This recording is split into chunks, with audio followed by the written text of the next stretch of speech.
Happy birthday বাবা। আজ 2 বছর হলো তুমি আমাদের মধ্যে নেই। তুমি যেখানেই থেকো খুব ভালো থেকো, সেই কামনাই করি ঈশ্বরের কাছে। বাবার জন্মদিন উপলক্ষে আমরা 3 ভাই বোন মিলে ছোট্ট একটি প্রয়াস আমরা প্রত্যেক বছরই করে থাকি। এবছরও তার অন্যথা হয়নি।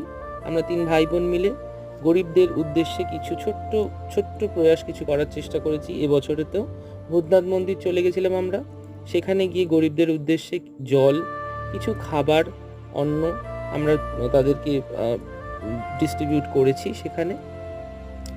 এবং আমার গোটা পরিবার সেখানে ছিল, এবং সেখানে আমার ভাগনা, আমার কিছু শুভাকাঙ্ক্ষী, আমার বন্ধুরাও ছিল। সবাই আমাকে প্রচুর হেল্প করেছে। থ্যাংক ইউ সকলকে। বাবার জন্মদিন পালন করলাম আজকে, খুব ভালো লাগলো। তারপর ভূতনাথ মন্দিরে প্রভুকে দর্শন করলাম। দর্শন করে আজকের দিনটি খুবই ভালো কাটলো। সকলে ভালো থাকুন। নমস্কার।